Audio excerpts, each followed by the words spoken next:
Okay, let's see. All right, here we go. Now, I'm trying to line this thing up here for you guys. I'm sorry it's taking me so long to get back in touch with you. Week before last, I was sick, and so last week I spent catching up a little bit. So I wanted to post up a little announcement, give you a little bit of feedback, some general comments on the first discussions. As you can see, I did notice when I was scoring the responses today that just a few students returned to the original discussion post to edit your responses. You can always go back and edit. You might take a look at discussion number 2, which closes up at the end of this week, and see what comments I've made and some recommendations what I try to do is give you feedback in time so that you can go back and add something if you need to do that to get a better score. And you'll also see your classmates' work there, and you'll see some of the really exemplary works that your colleagues are doing. And so I wanted to give a little shout out then.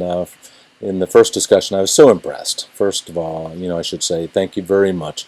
Most of you did really excellent work on the first discussion. I'm so delighted. I wanted to say a special thanks to Nicolette Baker for a beautiful piece of prose writing. I wanted to give exemplary notices to Claudio Mohano, Elizabeth Harris, Marta Garcia, Saeed Lobo, Faith Moore, Kelly Plouffe, Janae Williams, and Justin Winan. There, you can read it on the screen. It says, wow, I'm so impressed. You guys are awesome. And I wanted to say thank you, Faith. In the second discussion, I noticed Faith had mentioned the Purusarthas, which is something that I've discovered too in reading more about the literature of Hinduism.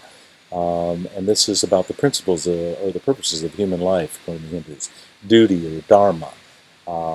They say there are 4. Dharma, which is our duties or obligations. Kama, our pursuit of pleasure. Artha, our pursuit of health or wealth. And finally, moksha, our pursuit of spiritual fulfillment. And I've always been struck by how always we're in conflict with these different pursuits that are at the heart of our lives. Should I study or go out with friends or visit or call my mother, right? Kama, moksha, artha, or dharma, all these kind of conflict in our lives. And so sort of our lives are weaving, in trying to follow these pursuits. I wanted to give you a couple comments too regarding reading these texts. I wanted to just generally say I don't expect you guys to become masters of liberal arts and spend the rest of your life like me reading these stories. They're introductory classes, so my hope for you is that you listen to these unique, original, imaginative stories for unique voices, original voices that speak to you somehow, a passage or a phrase that catches your attention, right? Recognizing the different kind of genres of these works and being clear about the different demands that these genres have on us. As some of you I harangued you about urban legends, cracking your knuckles is not a cosmological myth. The Swamp Man is a legendary figure, a folk tale. Fairy tales are different, and so be clear that these different kinds of genres have different expectations on us as readers.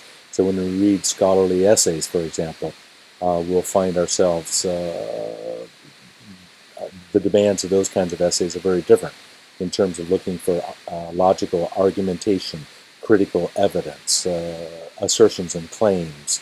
And so those are very different than the kinds of things we'll expect to see, for example, in these originary myths. Let me give you an example. Let's see if I can bring myself back up here. All right. I don't know if this is going to work. This is the opening to the Vishnu Purana in Book 1. In my face-to-face classes, I ask my students, this is the challenge, and I give them a buck.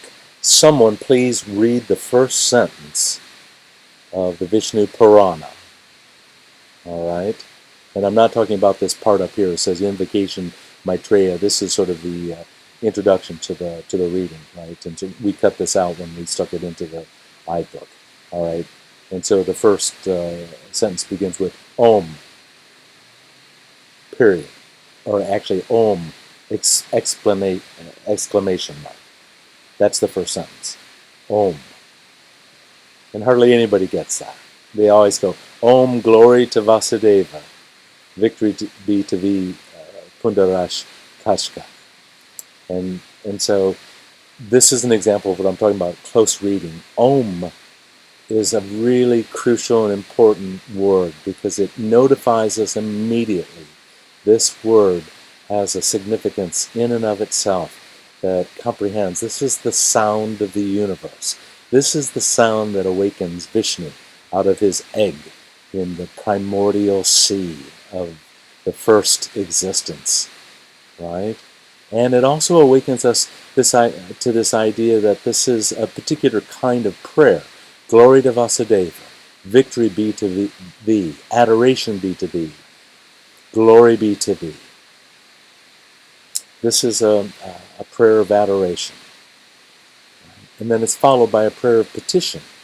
May that Vishnu, who is the existent, imperishable, Brahma, who is spirit, who with the three qualities is the cause of creation, preservation, and destruction, who's the parent of nature, intellect, and the other ingredients of the universe, be to us the bestower of understanding, wealth, and final emancipation. Please give us understanding, wealth, and final emancipation. What's final emancipation? Nirvana, enlightenment. So that's what we're looking for. And so this story, this original work, begins in the form of a prayer. And it's also a dialogue then.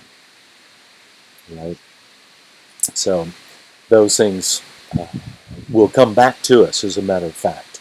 One of the passages in here that I emphasize to my students is a little, let's see, where is the story about, yes, right here, the sacrifice of Parasara, and how his grandfather is being attacked by the Rakshasas, and in the Rakshasas, and so he seeks to destroy the Rakshasas. And Maitreya tells him, why are they to blame? Why are the demons to blame? He says it's the foolhardy mission of a man to exercise anger and wrath. That anger is the province of fools.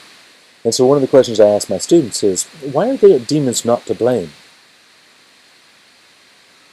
And the answer, according to in the Mahabharata that we're going to be reading, is that it is their nature. They are tormented beings themselves, and so they're acting simply out of their nature. They have a destiny also, just like you and I do. And then the third comment that I bring out on this reading is about the nature of death, right? That somehow this notion that they have destroyed his grandfather, so he is gone, but they cannot kill his immortal soul any more than he can kill the souls of the demons themselves. They too will be reborn in this cosmology of the Hindus. And so these are some of the insights, and kind of fascinating aspects to these tales that make this literature the kind of literature that continues to be discussed and continues to provide sort of a fruitful place for us to consider how does this affect, current Hindu civilizations and about their attitudes about life today and the future of Hinduism, the future of Indian people on the subcontinent, the future of all of us in this world, right? So, at any rate, I'm going to go ahead and close, say thank you again. I'll try to get another video back to you by the 1st of next week, giving you some more instructions. Please look at your, pick out your fairy tales. I'll add a link to Kurt Vonnegut on fairy tales. Just because you choose Little Red Riding Hood as a fairy tale and everybody's written about it, don't worry about that. The reason why we keep on telling Little Red Riding Hood all over again is it's a very rich story. All right, same with Cinderella and some of these other stories. The Three Bears. They have classic elements that continue to provide very rich discussions and research. So that's enough for me. Have a great week, and I will catch up with you soon.